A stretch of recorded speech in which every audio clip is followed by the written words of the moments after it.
He aimed a gun at me in broad daylight, right there on my own street. The only problem? He didn't know the man he was aiming at had spent 10 years as a Navy SEAL trained to end fights before they start. Before we dive in, comment which country you're watching from. Let's see how far this story travels. I'd moved into Oak Ridge Meadows just to have peace. After a decade overseas, I wanted quiet mornings, clean air, and a little space to breathe. What I didn't expect was an HOA that thought they were running a military base, especially the president, Tina Marsh. Tina wasn't just strict, she was obsessive. Everything had to meet her standard: paint color, mailbox size, even the height of grass. The first week I moved in, she stopped me on the sidewalk and said, "We expect everyone here to follow the rules." I smiled, polite. "Ma'am, I've spent most of my life following rules. I'll be fine." She didn't like that. From that moment, I was marked. First came the citations: improper storage of tools, unauthorized yard equipment. Then came the routine checks from her so-called HOA security division, two men in tactical vests, sunglasses, and cheap radios. They weren't cops, but they acted like it. I told them once, "You step on my property again, and I'll have you charged for trespassing." The tall one, Mason, grinned. "We've got authority here." "Not over me," I said, and shut the door. That should have been the end of it. But people like them don't stop until someone reminds them where the line is. It was around 1 p.m., hot enough for the asphalt to shimmer. I was walking home from visiting a friend a block away. The neighborhood was quiet, kids' bikes tipped over on lawns, sprinklers hissing. Then a white pickup rolled up fast, cutting across the curb to block my path. I didn't flinch. I've seen worse ways to die. The doors flew open. Mason jumped out on one side, his partner on the other, both wearing their ridiculous HOA security vests like they were gearing up for a raid. "Afternoon, sir," Mason called, voice dripping with smugness. "We've had reports you're violating property code. Got a minute to talk?" "Not today," I said, brushing past him. He stepped in front of me. The other one, twitchy and pale, rested his hand on his holster. That's when I saw it. A real gun. Not airsoft, not plastic. Real steel. "Don't move," the twitchy one barked. "We just need to ask a few questions." My hands slid behind my back, both wrapping around the Glock 19 tucked under my shirt. Legal. Loaded. Always there. I kept my tone even. "You're not police. You've got 3 seconds to move your hand off that weapon." They didn't. The barrel pointed straight at me, sunlight flashing off it like a signal flare. And in that frozen second, the world went quiet. My stance shifted, weight balanced, breath steady. I wasn't angry. I was focused. They thought they were about to scare a homeowner. They had no idea they'd just drawn down on a Navy SEAL. "Look," I said, hands still behind my back, fingertips tight on the Glock's grip beneath my shirt. My voice was calm, controlled. "We don't need this to get ugly. Move your hand off that holster and step back." The taller one, Mason, judging by the cheap plastic badge on his vest, gave a cocky grin. "You think this street's yours? You've been warned. HOA rules apply to everyone." The other one, pale and twitchy, shifted nervously beside him, one shaky hand, gun still pointed at me. He was scared, and scared men with guns are the most dangerous kind. "I'm not breaking any rule," I said evenly. "And you two aren't real cops. Take that toy badge off before you catch a felony for impersonation." Mason took another step, the asphalt crunching under his boots. "We're authorized by the president herself," he said. "You've been ignoring fines, ignoring warnings. That ends today. By threatening people in the street?" I asked, my tone flat. "That's not enforcement. That's stupidity." The twitchy one cut in. "We can do this the easy way or the hard way," he said, voice shaking so badly it almost made me pity him. "You really don't want the hard way," I warned, keeping my breathing steady, watching both sets of hands. "Drop the gun, walk away, and no one gets hurt." Mason scoffed. "He's bluffing. Look at him, hands behind his back like he's scared." He wasn't wrong about my stance, but he had no idea what those hands were doing. My finger brushed the trigger guard, the motion rehearsed thousands of times before. When the twitchy one jerked his arm up, that half second of reckless motion, instinct took over. 3 shots cracked through the quiet afternoon. The first caught his shoulder, spinning him sideways. The second hit his leg, collapsing him onto the pavement. The third shattered the gun from his grasp. He fell back, gasping, alive but finished. Mason froze for half a heartbeat before charging.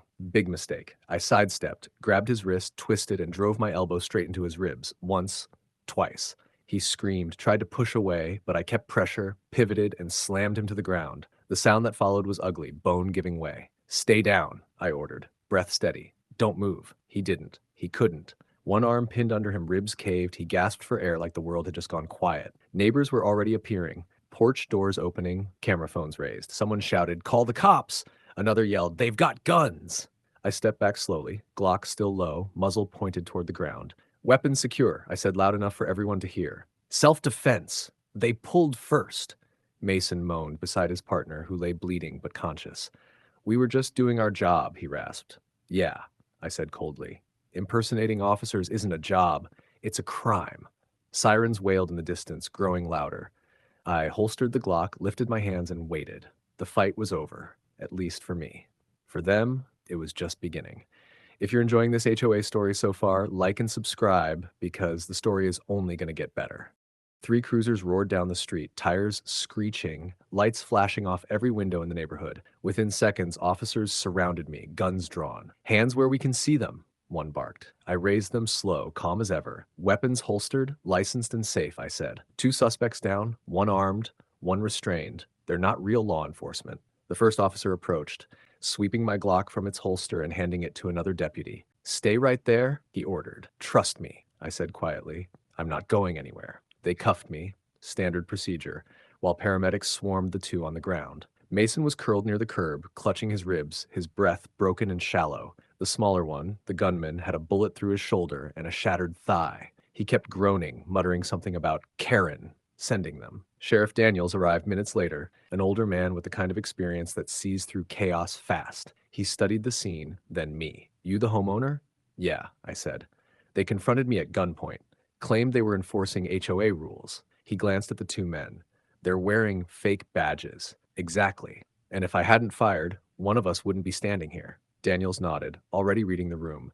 We'll verify your permit, but it looks clean. While the medics loaded the suspects onto stretchers, I noticed Mason wince when they lifted him. He's got at least 3 broken ribs, one paramedic said. Possible lung bruise. Good. He'd live, but he'd remember. As the officers took statements from the neighbors, Sheriff Daniels motioned me aside. You handled that better than most trained men would. You military? I hesitated, then gave a small nod. Navy SEAL, still active reserve. That earned a low whistle. Explains the precision, he said. Next time, call us first. Next time, I replied, they won't get the chance. By the following morning, the story had already spread through the neighborhood. Every porch camera, every cell phone video, all of it told the same story. 2 fake HOA cops attempting to threaten a homeowner, one armed, both taken down in self-defense. The investigation was quick. Both men were charged with impersonating law enforcement, aggravated assault, criminal trespass, and attempted armed intimidation. The gunmen spent 2 weeks in the hospital, shoulder reconstructed, thigh stabilized with rods. Mason's injuries were worse. 3 cracked ribs, 1 punctured lung, and a permanent nerve injury that left him with a limp. During questioning, both confessed that HOA President Karen Marsh had promised them a bonus for scaring me into compliance. Turns out she'd been using her position to bully homeowners who refused to pay bogus fines. The DA filed conspiracy and solicitation charges against her.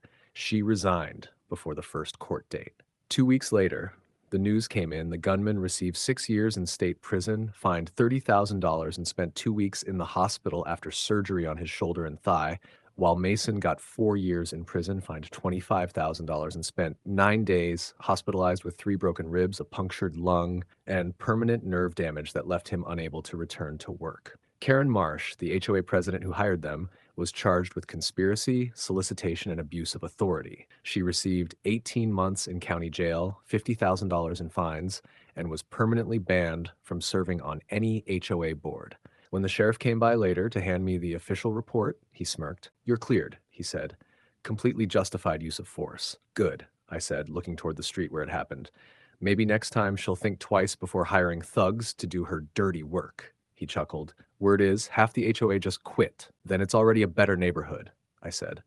What do you think, folks? Was that justice, or just me doing what any man would have done? Tell me in the comments, what would you have done if fake HOA cops pointed a gun at you in your own neighborhood? The end.